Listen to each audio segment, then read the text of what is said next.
नमस्ते दोस्तों, आज की जागरूकता चैनल में आप सभी का स्वागत है। चलिए आज का विषय शुरू करते हैं। सीमित साधनों में अधिक खुशियाँ तलाशना। मेरा आज का विषय है खुशी। चलिए समझते हैं सीमित साधनों में हम कैसे खुशियाँ तलाश सकते हैं।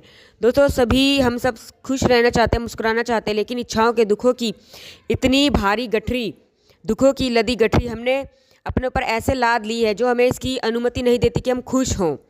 सभी खुश रहना चाहते हैं, मुस्कुराना चाहते हैं, लेकिन इच्छाओं के दुखों की लदी गठरी हमें ऐसा करने की अनुमति ही नहीं देती।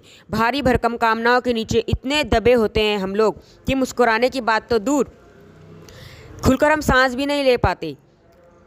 जिस दिन वह गठरी उतार देंगे, खुशी हमारे आसपास होंगी और हम संसार के सबसे धनवान व्यक्ति होंगे। हमारे पास जो है हमें उसमें खुशी नहीं होती, लेकिन जो नहीं है हम उसके पीछे भाग भाग कर दुखी होने में ज़्यादा अच्छा महसूस करते हैं। ऐसा हमें नहीं करना चाहिए दोस्तों।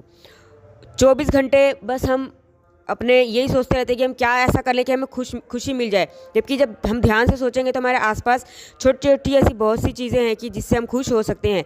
यही सोच हमें कमज़ोर बना देती है। नहीं तो प्रकृति तो इतनी कृपालु है कि कोई भी इंसान इतना वंचित नहीं होता कि उसके पास खुश रहने की कोई वजह ना हो। हर इंसान के पास खुश रहने की कोई ना कोई वजह ज़रूर होती है दोस्तों, और एक नहीं कई सारी होती है। लेकिन हम बड़ी बड़ी खुशी, बड़ी बड़ी बातों, बड़ी चीज़ों में खुशी तलाशते हैं, पर ऐसा नहीं है। मुश्किल तो यह है दोस्तों कि हमने अपने सारे सुखों का ताना बाना सुख सुविधाओं वाली चीज़ों को बना लिया है। भौतिक चीज़ों को इतना अपने ऊपर लाद लिया है, दिल और दिमाग को भी डस्टबिन के रूप में बना डाला है। जो कुछ कूड़ा कचरा सुनाई दे रहा है, दिख रहा है, सबको अपने अंदर हम लेते चले जाते हैं, अपने दिमाग में, मन में भर लेते हैं। फिर हमारा दिमाग बस पूरा दिन उसी में घूमता रहता है, और ऐसे में हमें मानसिक शांति भी नहीं मिलती। हमारा शरीर भी खराब होता है और हमारा दिमाग भी अच्छा नहीं रहता। हमारी मनोवृत्ति कुछ ऐसी बन गई है दोस्तों कि हमें सब कुछ चाहिए, तभी हम खुशी का अनुभव करेंगे।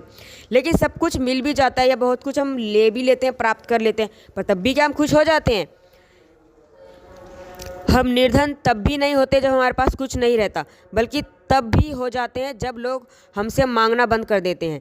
चाहे वह प्रेम हो, समय हो या सहायता हो। यदि सामर्थ्य हो और किसी ज़रूरतमंद को हम ना दे पाएँ तो भले ही भंडार भरा रहे, लेकिन मन का कोई ना कोई कोना खाली ही रहेगा।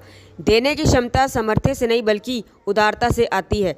विवेकवान होकर भी हम इन कामनाओं के बोझ से लगे फंदे क्या कर रहे हैं? इतना तो हमें जीना भी नहीं है जितना हम हर रोज़ मर रहे हैं दोस्तों। जहाँ कहीं थोड़ी सी कामयाबी मिली, संतोष मिला, उसका आनंद लेना हमें ज़रूर चाहिए, और फिर हमें आगे और अच्छे करने की कोशिश करनी चाहिए। जहाँ कहीं भी थोड़ी सी कामयाबी मिलती है, उसका संतोष लें, उसका आनंद लेकर हम और आगे पाने की तलाश में हाँफते दौड़ते चले जाते हैं। वास्तविक सुख का दूसरा नाम है अनंत चाहत और सीमित संसाधनों में तालमेल बनाकर रखना।